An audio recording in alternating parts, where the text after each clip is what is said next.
Emanlembe nile loko. Esiku dedi àsìkò yìí. Hey guys, it's Aderonke again.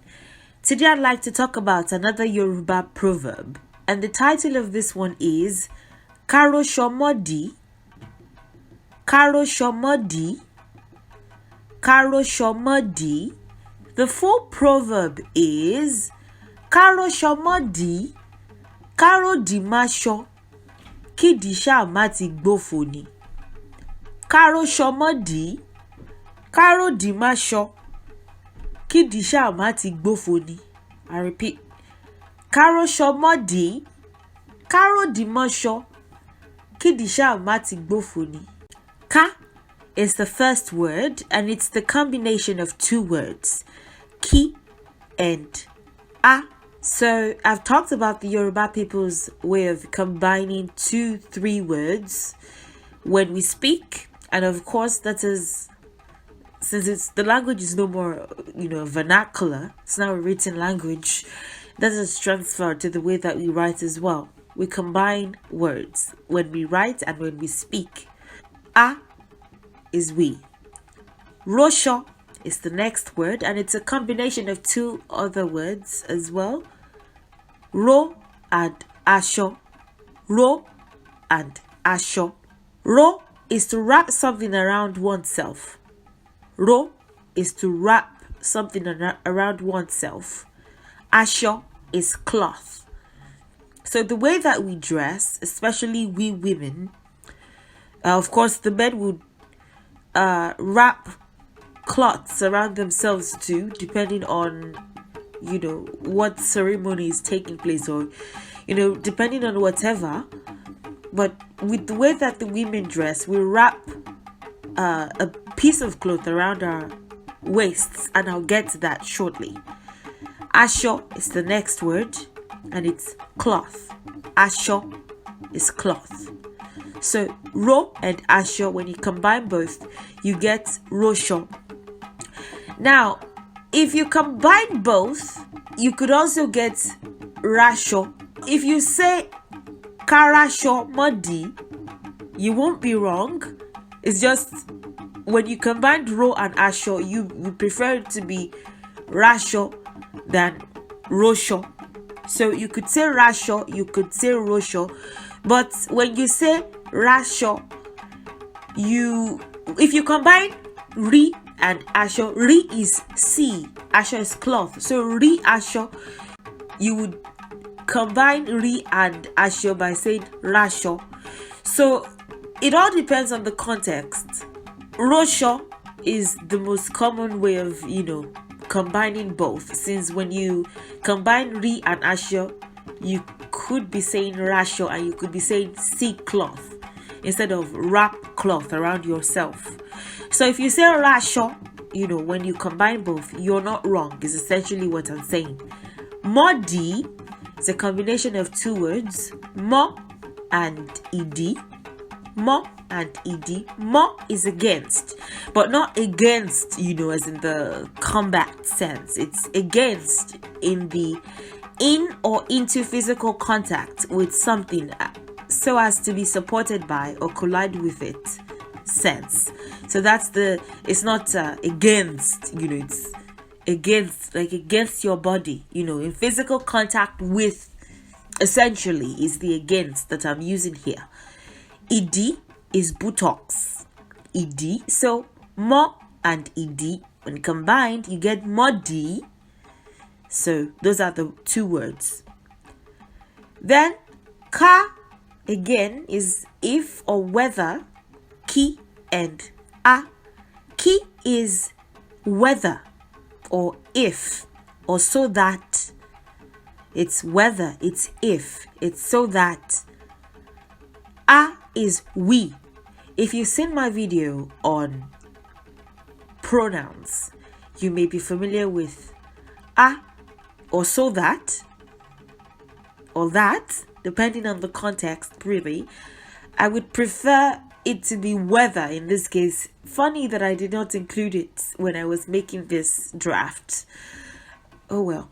But ka, take the ka here, just like the first one, to be whether. So again, the two words that are involved in the formation of ka as a word, like I said, it's a combination of two words. Ki is if or that or whether. A is we.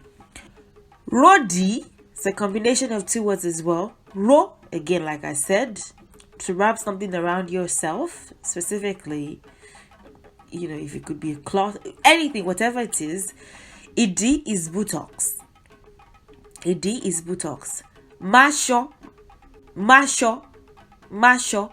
Mo and asho are the two words that combine to form masho. Mo is against, but not in combat with, or into physical contact with something. So it has to be supported by it or collide with it.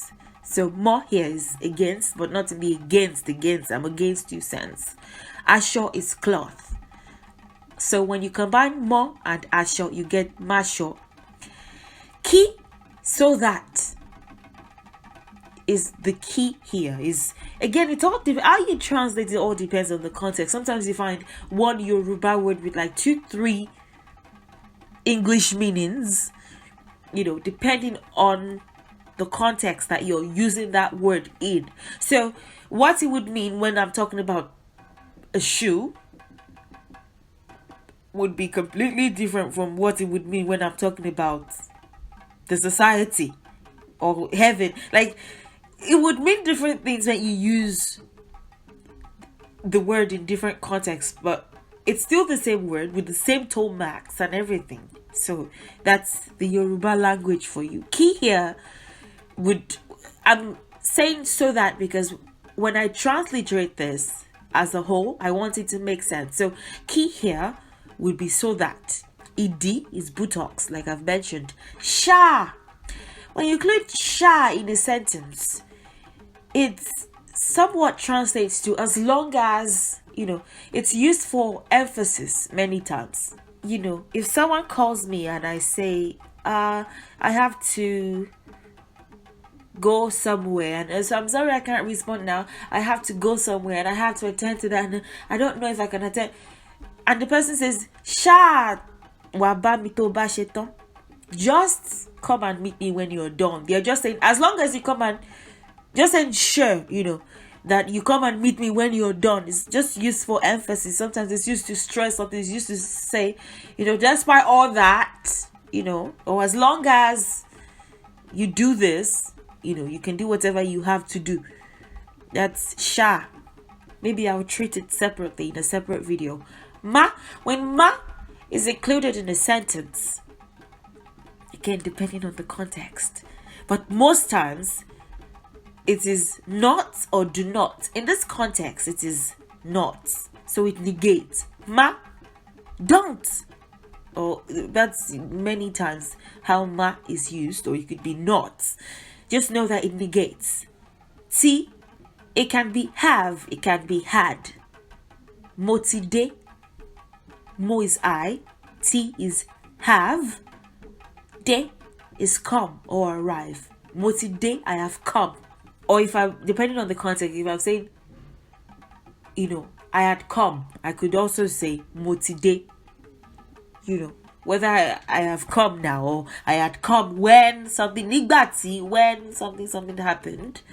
It could be have or had. However, in this context, T is be.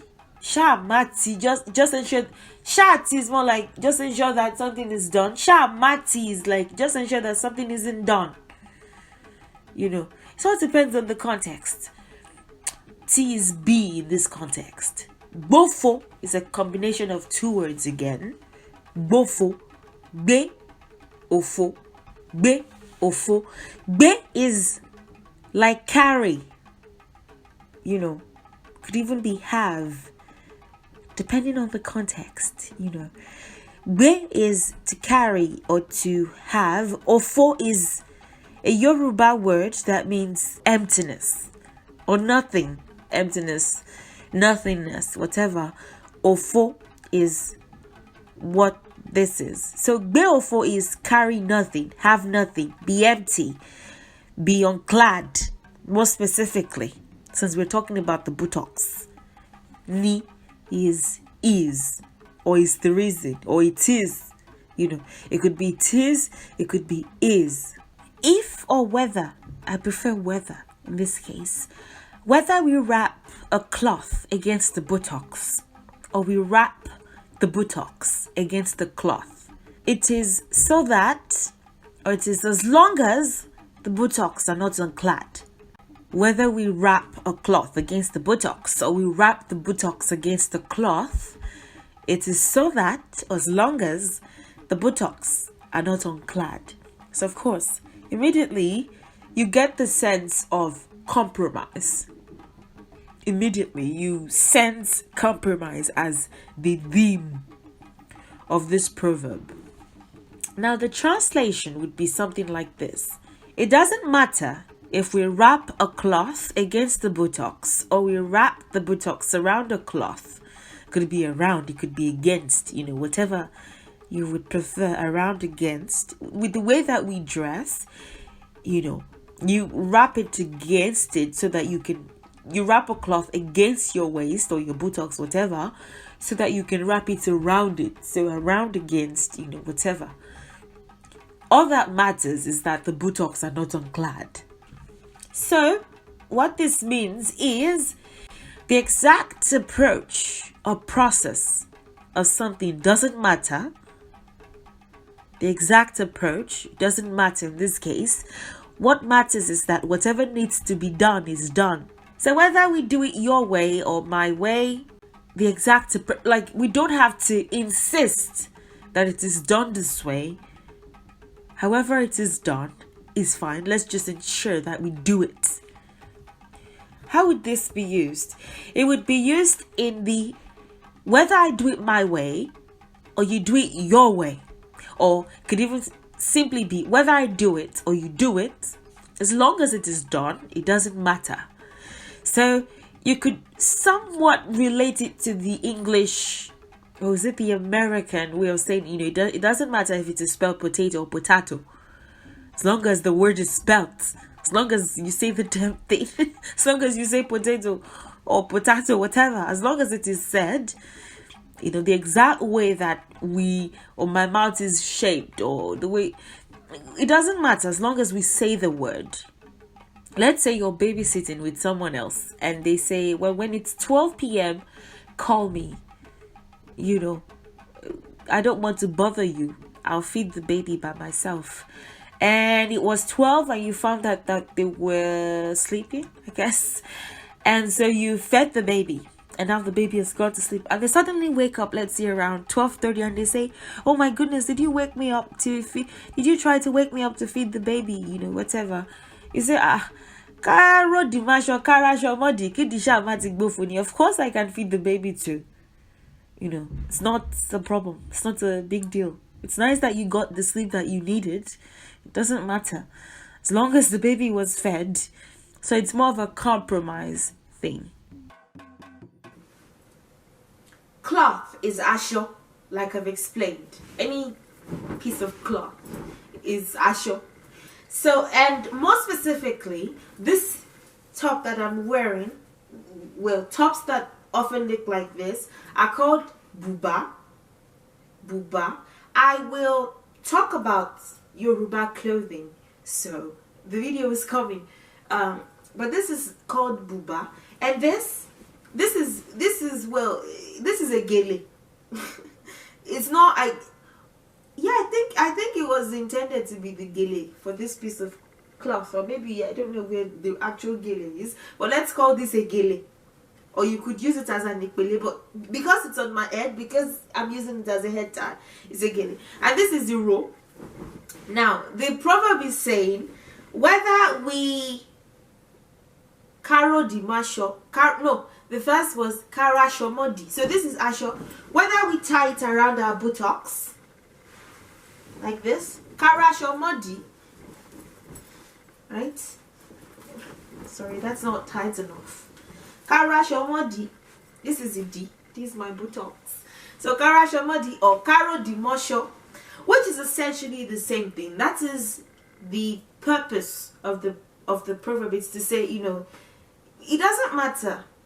It's the same thing as long as it gets done. So It will be something like this. Whether you put the cloth against your buttocks or you put your buttocks against the cloth, doesn't matter. Still the same thing. As long as the butt is not naked.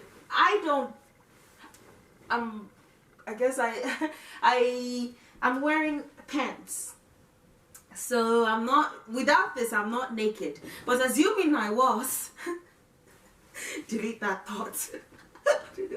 Assuming I was naked, whether I put the piece of cloth around my buttocks, or I put my buttock, well, whether I put the piece of cloth against my buttocks, or I put my buttocks against the piece of cloth, what matters is that I'm not naked. What matters is that I'm not unclad. I'm clothed. Like so. Because you don't want to be naked, right? Especially like when you're not alone.